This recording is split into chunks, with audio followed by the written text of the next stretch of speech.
70평생 나는 단 한 번도 화를 내본 적이 없었습니다.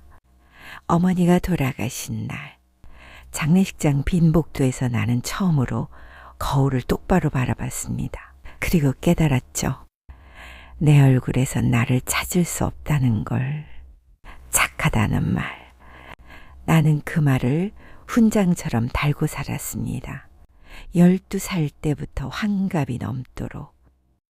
하지만 그날 나는 알았습니다. 착함이라는 이름의 감옥에서 나는 평생 수인이었다는 것을.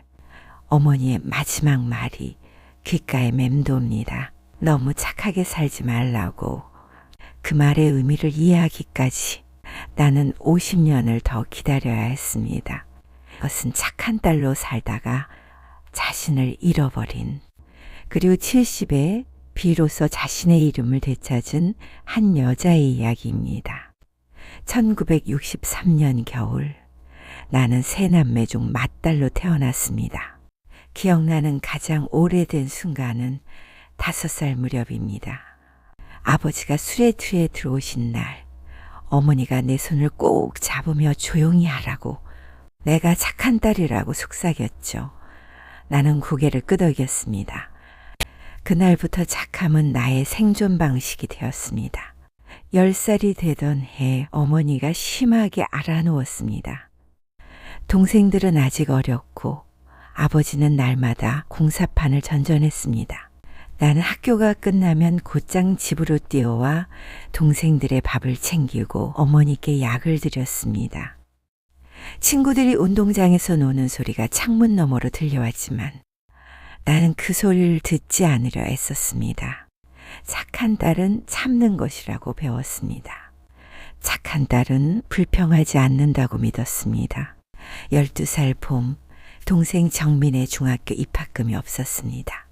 아버지는 한숨만 쉬었고 어머니는 눈물을 흘렸습니다. 그날 밤 나는 방에 들어가 책상 서랍 깊숙이 넣어두었던 예금 통장을 꺼냈습니다. 3년 동안 모은 용돈 10만 원이 조금 넘었습니다. 어머니는 통장을 받아들고 한참을 울었습니다. 그리고 내 머리를 쓰다듬으며 미안하다고, 내가 너무 착하다고 했습니다. 나는 괜찮다고 웃으며 말했습니다. 하지만 그날 밤 이불 속에서 나는 소리 없이 울었습니다. 무엇이 서러운지도 모른 채. 16 고등학교 2학년 겨울이었습니다. 담임 선생님이 나를 부르셨습니다. 성적이 좋으니 대학에 가라고, 장학금도 받을 수 있을 거라고 하셨습니다. 나는 처음으로 가슴이 뛰었습니다. 미술을 하고 싶었습니다. 어릴 적부터 그림 그리는 게 좋았으니까요. 집에 돌아와 조심스럽게 말을 꺼냈습니다. 아버지의 대답은 짧았습니다. 정민이 대학 가야 하는데 무슨 돈으로, 내가 가냐는 것이었습니다. 동생은 이제 고등학교 1학년이었습니다. 나는 더 이상 말하지 못했습니다. 그날 밤 나는 스케치북을 서랍 깊숙이 밀어 넣었습니다. 거리지 않기로 했습니다.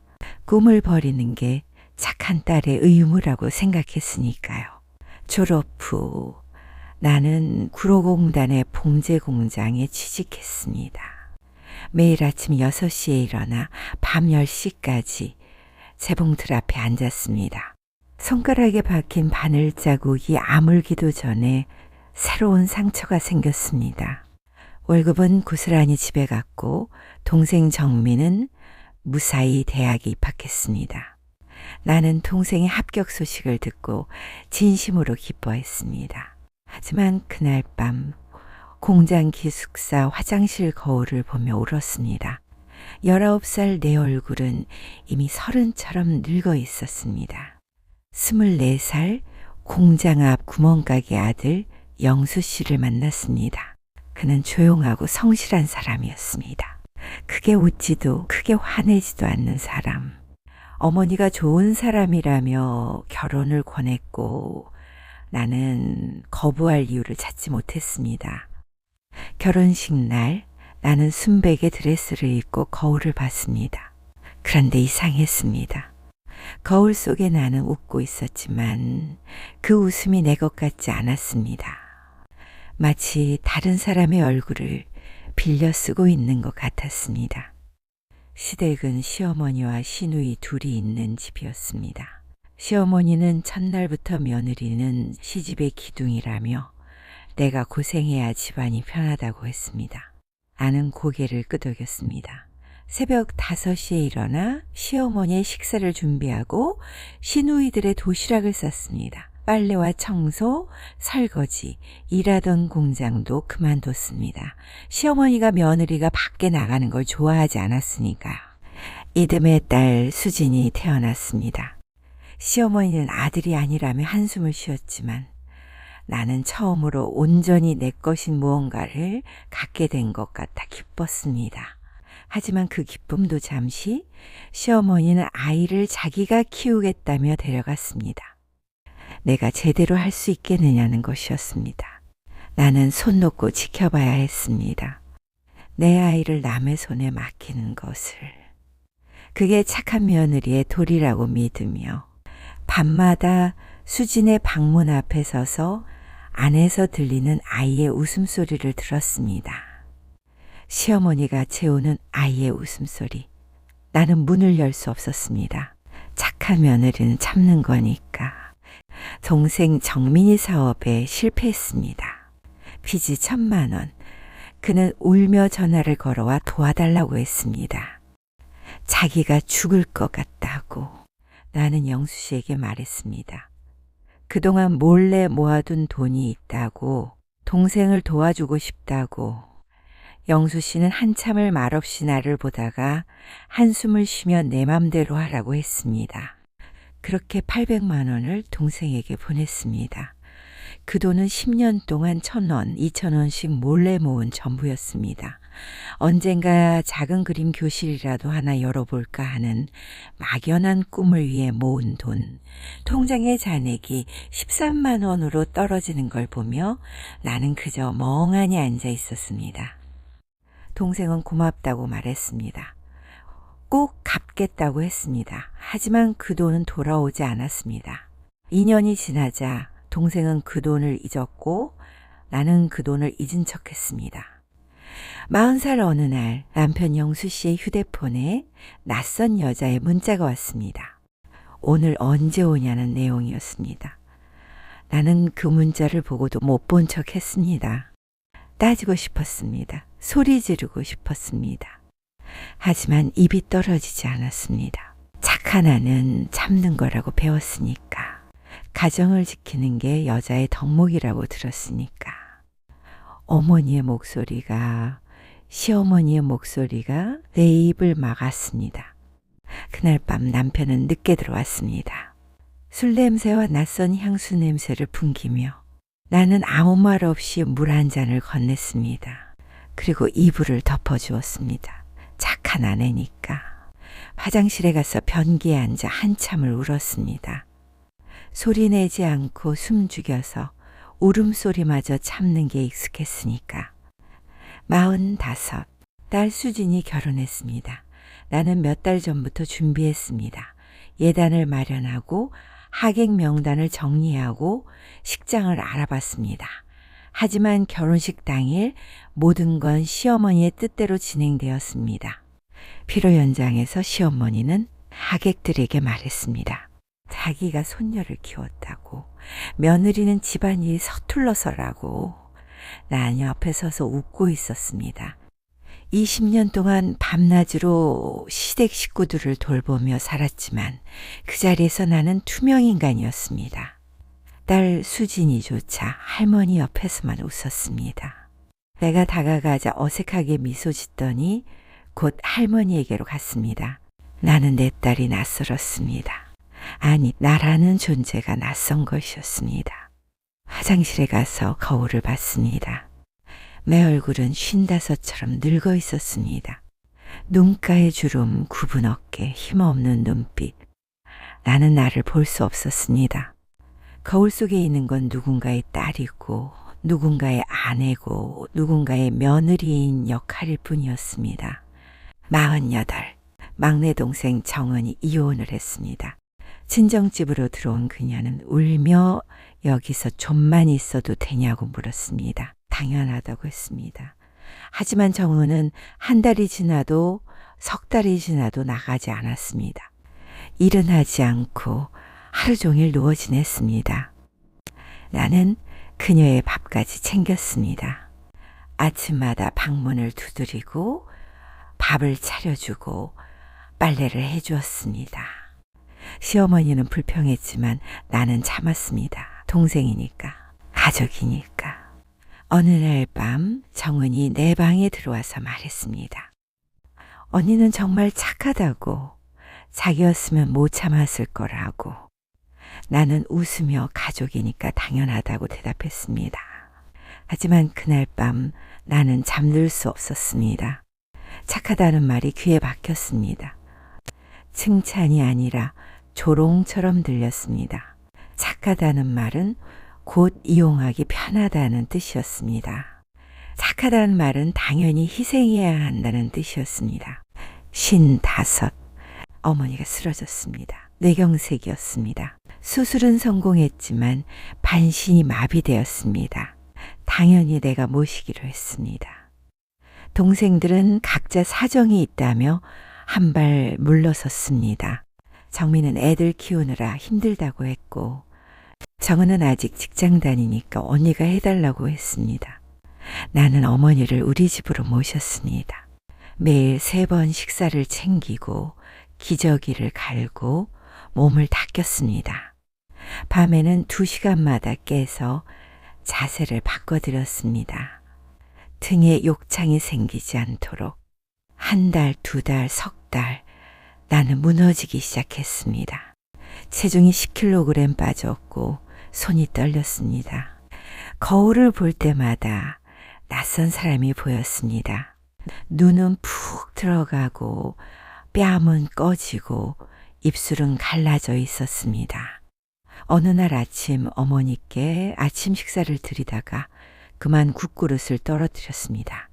그릇이 바닥에 깨지며 국물이 사방으로 튀었습니다. 나는 그 자리에 주저앉았습니다. 어머니가 나를 보며 눈물을 흘렸습니다. 말은 할 수 없었지만 그 눈빛이 말하고 있었습니다. 미안하다고, 고맙다고, 그리고 정수가 이러지 말라고. 나는 어머니 앞에서 무너져 내렸습니다. 처음으로 어머니 앞에서 소리내어 울었습니다. 너무 힘들다고, 근데 말도 못하겠다고, 모두가 나한테 당연한 것처럼 대한다고. 어머니는 마비된 손을 억지로 들어 내 머리를 쓰다듬으려 했습니다. 손이 공중에서 떨렸습니다. 나는 그 손을 잡고 한참을 울었습니다. 58. 시어머니가 돌아가셨습니다. 임종 직전 시어머니가 내 손을 잡고 미안하다고 했습니다. 내 인생을 뺏었다고, 그리고 착하지 말라고. 나는 이해할 수 없었습니다. 왜 모두가 나에게 착하지 말라고 하는지, 착함이 뭐가 잘못된 건지. 나는 평생 착하게 살았는데 왜 모두가 그게 잘못됐다고 하는지. 60살 어머니가 세상을 떠났습니다. 장례식장에서 나는 모든 것을 홀로 준비했습니다. 조문객을 맞고 식사를 챙기고 장례 절차를 처리했습니다. 공만 하고 앉아 있었습니다. 정민은 회사 일이 바쁘다며 전화만 붙들고 있었고, 정은이는 울다가 지쳤다며 장례식장 밖에서 담배를 피웠습니다. 사흘째 밤, 빈 장례식장 복도에서 나는 혼자 바닥에 주저앉았습니다. 조문객들 모두 돌아가고 동생들은 잠들었습니다. 나만 홀로 깨어 있었습니다. 엄마라고 불러봤습니다. 이제 어떻게 살아야 하냐고 물었습니다. 대답다. 형광등 불빛만이 차갑게 복도를 비추고 있었습니다. 49제가 끝나고 재산 이야기가 나왔습니다. 어머니는 작은 전셋집 하나를 남기셨습니다. 보증금 5천만 원. 동생들은 당연하다는 듯 3등분 하자고 했습니다. 정민이 누나도 목 받아야 한다고 말했습니다. 내가 10년 간병했다고 혼자서. 정민이 눈을 크게 떴습니다. 그게 무슨 소리냐고. 누나가 당연히 해야 할 일 아니냐고 했습니다. 왜 당연하냐고 물었습니다. 정은이 끼어들었습니다. 언니는 남편도 있고 형편도 괜찮지 않냐고. 자기는 혼자 애 키우는데 언니가 좀 양보해 달라고. 그 순간 무언가가 터졌습니다. 나는 처음으로 목소리를 높였습니다. 내가 괜찮아 보이냐고. 나는 고등학교 졸업하고 공장에 갔다고. 너희 학비 벌려고. 나도 대학 가고 싶었다고. 근데 참았다고. 너희 잘 되라고. 결혼하고도 마찬가지였다고. 너희가 돈 필요하면 보내줬다고. 내 돈 내가 몰래 모은 전부를. 엄마 간병도 나 혼자 했다고. 10년을? 너희는 한 번이라도 와서 하룻밤 봐준 적 있냐고. 정민이의 얼굴이 붉어졌습니다. 그럼 우리 보고 어쩌라고? 누나가 알아서 한 거 아니냐고 했습니다. 알아서? 내가 안 하면 누가 하냐고. 너희는 나 없으면 아무것도 못 하잖냐고. 정은이가 울기 시작했습니다. 언니가 무섭다고. 언니가 이럴 줄 몰랐다고. 나는 말했습니다. 이게 내 원래 모습이라고. 내가 본 착한 언니는 가짜였다고. 방 안의 공기가 얼어붙었습니다. 동생들은 아무 말 없이 나를 보다가 하나씩 밖으로 나갔습니다. 나는 빈 방에 홀로 남았습니다. 그 순간 나는 깨달았습니다. 내가 평생 쓰고 있던 가면이 산산조각 났다는 것을. 그리고 그 뒤에 남은 내 얼굴은 나조차 모르는 낯선 얼굴이라는 것을. 결국 재산은 정민과 정은이 나눠 가졌습니다. 나는 한 푼도 받지 못했습니다. 아니, 받기를 거부했습니다. 더 이상 그들과 엮이고 싶지 않았으니까. 돈으로 얽혀있고 싶지 않았으니까. 집에 돌아오니 남편 영수 씨가 재산은 얼마나 받았냐고 물었습니다. 못 받았다고 했습니다. 왜냐고 물었습니다. 받기 싫어서라고 대답했습니다. 영수 씨는 한숨을 쉬며 말했습니다. 내가 그러니까 맨날 당한다고. 착하기만 하면 뭐하냐고. 나는 웃음이 나왔습니다. 처음으로 비웃는 웃음을. 그리고 말했습니다. 당신은 마찬가지 아니냐고. 내가 착해서 좋았던 거 아니냐고. 밖에서 놀아도 늦게 들어와도 아무 말 안 하니까. 영수 씨 얼굴이 굳었습니다. 나는 계속했습니다. 안다고. 다 안다고. 10년 전부터 알았다고. 근데 모른 척 했다고. 착한 아내니까. 침묵이 흘렀습니다. 길고 무거운 침묵. 나는 말했습니다. 이제 그만할 거라고. 착한 거. 영수 씨는 내가 이상해졌다고 했습니다. 나는 고개를 저었습니다. 이상한 게 아니라 원래대로 돌아가는 거라고. 그날 밤 나는 짐을 쌌습니다. 많지 않았습니다. 옷 몇 벌, 신발 한 켤레, 오래된 스케치북 하나. 영수 씨는 말리지 않았습니다. 어쩌면 그도 지쳤는지 모릅니다. 가짜 나와 사는 것에. 딸 수진에게 전화를 걸었습니다. 엄마 집 나왔다고 했습니다. 수진이 무슨 소리냐고 왜냐고 물었습니다. 엄마 인생 살려고 한다고 대답했습니다. 수진은 내가 미쳤냐고 물었습니다. 나는 대답했습니다. 미쳤나 봐. 60년 만에. 전화를 끊었습니다. 수진의 전화가 다시 왔지만 받지 않았습니다. 가방을 들고 집을 나섰습니다. 되돌아보지 않았습니다. 나는 작은 고시원 방을 얻었습니다. 3평 남짓한 공간. 화장실은 공동이고 창문은 반지하라.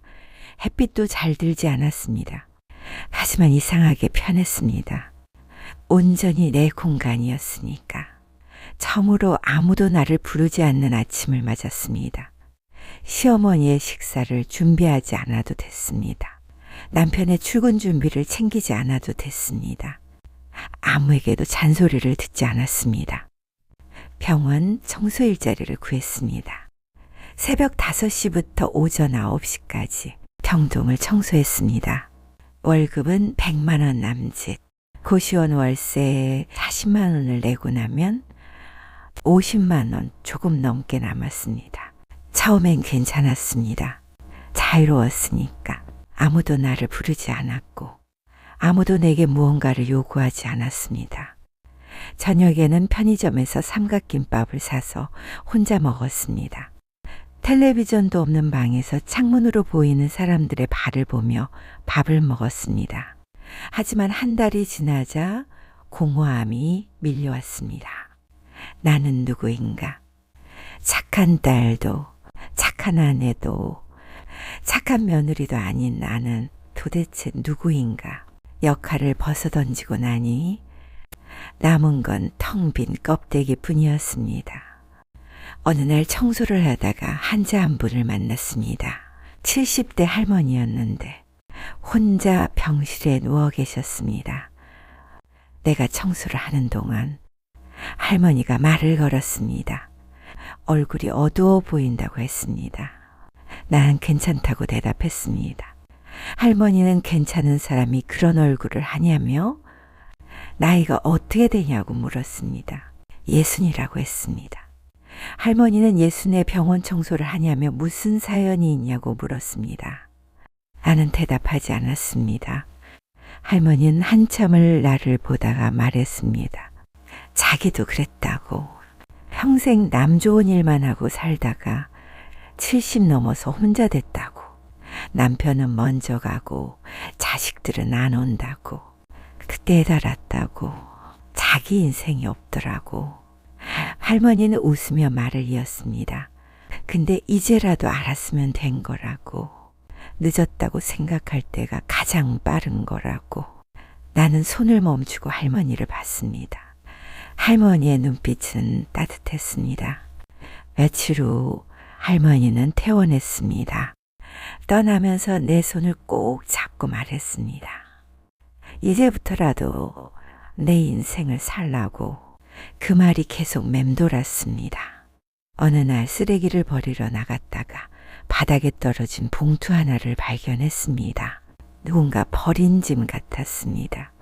봉투 안에는 오래된 편지들이 있었습니다.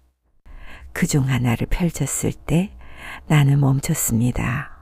어머니의 필체였습니다. 정수가라고 시작하는 편지. 손이 떨렸습니다. 이 편지를 내가 볼지 모르겠지만 쓰지 않고는 못 베기겠다고. 엄마가 제일 미안한 게 뭔지 아냐고. 내 착함 위에 기대어 살았다는 거라고. 나를 착하다고 칭찬하면서 사실은 엄마 편하자고 내 인생을 빼앗은 거라고. 나는 대학 갈 수 있었고 그림도 그릴 수 있었고 내 꿈을 살 수 있었다고. 근데 엄마가 네가 세상이 나한테 착하라고만 했다고. 너무 늦었지만 이제라도 내 인생을 살라고. 착함은 죄가 아니지만 나 자신을 잃어버리는 착함은 죄라고. 엄마는 내가 웃는 걸 보고 싶다고. 진짜 내 웃음을. 가면 쓴 웃음 말고 사랑한다고. 그리고 미안하다고. 편지를 읽는 동안 눈물이 멈추지 않았습니다. 바닥에 주저앉아 한참을 울었습니다. 어머니는 알고 계셨구나. 내가 얼마나 힘들었는지, 내가 얼마나 나를 잃어버렸는지. 엄마라고 불러봤습니다. 이제라도 괜찮냐고 물었습니다. 대답다. 하지만 바람이 불었습니다. 따뜻한 봄바람이. 어머니가 보내는 답장 같았습니다. 다음 날 나는 오래된 스케치북을 펼쳤습니다. 40년 전 고등학교 때 그리던 그 스케치북. 누렇게 바랜 종이에 연필로 그린 풍경들이 있었습니다. 손이 떨렸습니다. 붓을 잡아본 지 40년 만이었으니까. 하지만 이상하게 손은 기억하고 있었습니다. 물감을 풀고 붓에 물을 묻히고 천천히 종이 위에 색을 입혔습니다. 첫 그림은 나 자신이었습니다. 거울을 보며 내 얼굴을 그렸습니다. 주름진 얼굴, 흰 머리, 쓸쓸한 눈빛. 하지만 그림 속 나는 살아있었습니다. 처음으로 그림을 그리는 동안 눈물이 났습니다. 서러워서가 아니었습니다. 기쁨의 눈물이었습니다. 내가 하고 싶은 걸 하고 있다는 사실이 믿기지 않았습니다. 한 달 후 나는 작은 문화센터를 찾았습니다. 시니어 그림교실 수강생 모집 공고가 붙어 있었습니다. 손이 떨렸지만 문을 열고 들어갔습니다. 혹시 아직 등록 가능하냐고 물었습니다. 강사님이 웃으며 고개를 끄덕이며 언제든 환영한다고 했습니다. 그날부터 일주일에 2번 나는 문화센터에 다녔습니다. 처음엔 서툴렀습니다. 다른 수강생들은 이미 몇 년째 그림을 그려온 사람들이었고 나만 초보였습니다.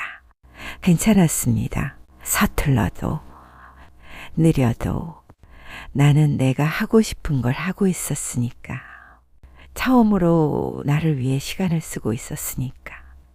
석 달 후 문화센터에서 작은 전시회를 열었습니다. 수강생들의 작품을 모아 전시하는 자리였습니다. 나도 작품 2점을 냈습니다. 전시회 날 나는 내 그림 앞에 섰습니다. 제목은 나의 이름으로였습니다. 그림 속에는 한 여자가 있었습니다. 허리가 굽고 손이 거칠고 얼굴에 주름이 가득한 여자. 하지만 그 여자는 웃고 있었습니다. 진짜 웃음으로. 그때 뒤에서 목소리가 들렸습니다. 엄마라는 목소리, 수진이었습니다. 딸이 내 그림을 보고 있었습니다.